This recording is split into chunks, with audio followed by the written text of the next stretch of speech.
ननंद भाभी की कहानी। ट्रिंग ट्रिंग ट्रिंग ट्रिंग फ़ोन की घंटी बजती है और शिखा फ़ोन उठाती है।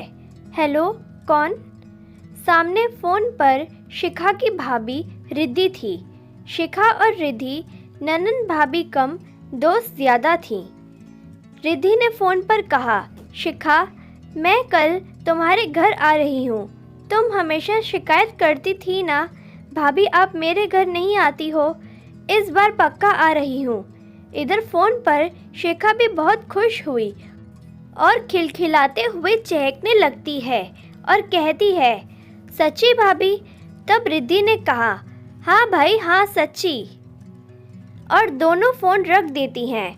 अगली सुबह रिद्धि अपनी ननंद शिखा के घर आती है और शिखा अपनी भाभी को देखकर खुशी के मारे झूमने लगती है। काफ़ी देर तक दोनों अपनी पुरानी बातें करती रहीं और साथ ही साथ दोनों घर का काम निपटाने लगती हैं। शाम के वक्त शिखा के पति शरद जी ऑफिस से घर आते हैं और रिद्धि को देखकर वो भी बहुत खुश होते हैं।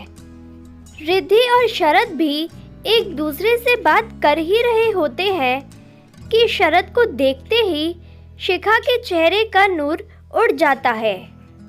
वह शरद को देखकर खुश नहीं होती, आखिर क्यों?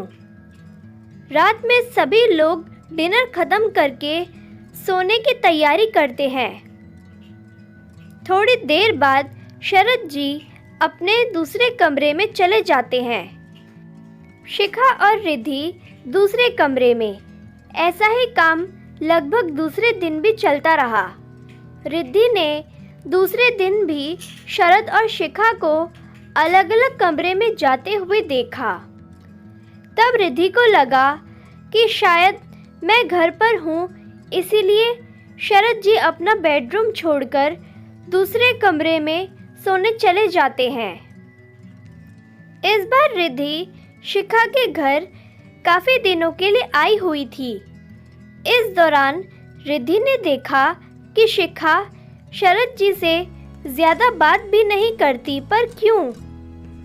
क्या दोनों के बीच में कोई बात है या दोनों के बीच कोई मनमुटाव है?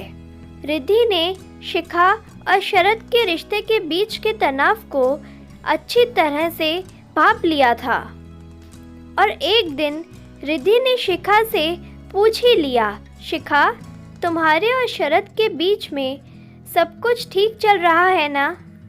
तुम बुरा मत मानना, पर मैंने जो महसूस किया है क्या वह सच है? तुम दोनों के बीच कोई बात हुई है क्या? तब शिखा ने शरद के प्रति नाराज़गी जताते हुए बताया और कहा, भाभी, आप शरद की बात मत ही करो तो ठीक रहेगा। हाँ, सच है ये बात। हम दोनों के बीच दूरियां काफ़ी बढ़ चुकी हैं। तब रिद्धि ने कहा, क्यों? तब शिखा ने बताया, भाभी, अभी कुछ महीनों पहले मेरी तबीयत खराब थी। आपको तो पता ही है, उस समय मुझे मेरी जेठानी जी देखने आई हुई थी। मेरी जेठानी जी ने शरद को काफ़ी दिनों तक गौर किया और मुझसे कहा, क्या शिखा, ये देवर जी क्या रात में मोबाइल और लैपटॉप पर लगे रहते हैं? तुम कभी देवर जी का मोबाइल चेक नहीं करती क्या? पता है ना तुम्हें, इतनी ढील नहीं देनी चाहिए। मांगो ज़रा तुम मोबाइल देवर जी से।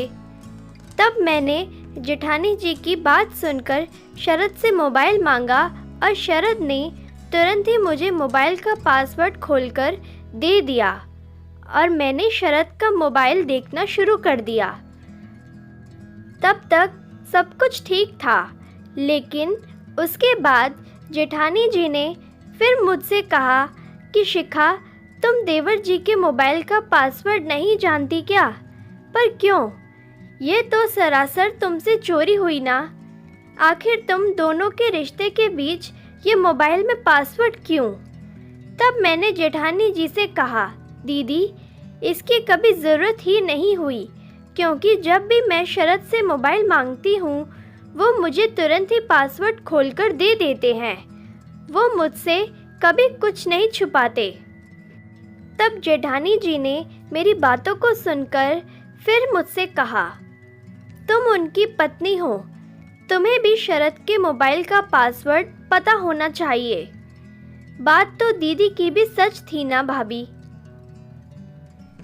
जेठानी जी के जाने के बाद मैंने शरद के मोबाइल का पासवर्ड जानकर शरद के ऑफिस से आते ही उनका मोबाइल रोज़ चेक करने लगी।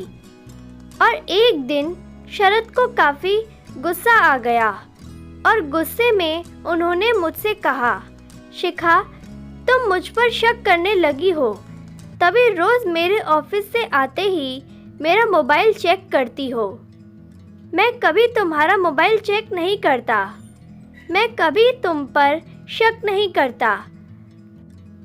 तभी हम दोनों की बातें बहुत बढ़ गईं।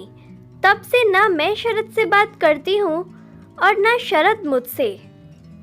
और तभी से दिन प्रतिदिन शरद मोबाइल में मशगूल रहने लगे हैं। शायद मुझे दिखाकर और परेशान करने लगे हैं।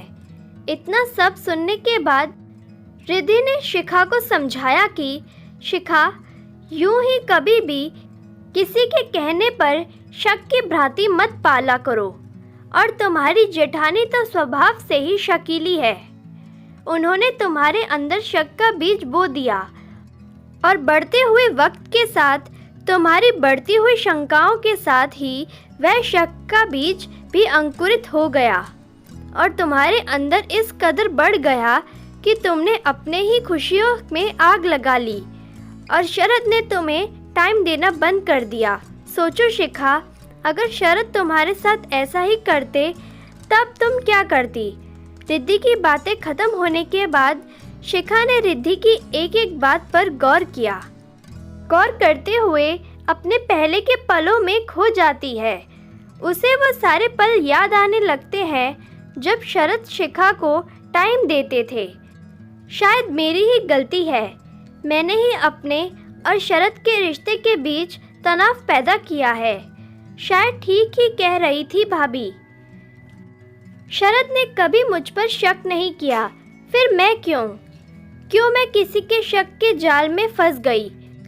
और ऐसे ही समय रहते रिद्धि ने शिखा को रिश्तों को समझने का एहसास कराया और कुछ ही दिनों बाद शिखा ने अपने और शरद के बिगड़े रिश्ते को संभाल लिया। धीरे धीरे दोनों ही पहले की तरह खुशी खुशी रहने लगे। शिखा ने भी वही मन में एक गांठ बांध ली कि चाहे जो हो जाए, शरद और मेरा रिश्ता पति पत्नी का पवित्र बंधन है, जिस पर अविश्वास की पट्टी कभी नहीं बंधने दूंगी। उम्मीद करती हूँ आपको ये कहानी पसंद आई होगी। इस कहानी पर आपकी क्या राय है कमेंट करके ज़रूर बताएं। कहानी पसंद आई हो तो प्लीज़ लाइक करें, शेयर करें, सब्सक्राइब करें। वीडियो देखने के लिए, कहानी सुनने के लिए आपका बहुत बहुत धन्यवाद।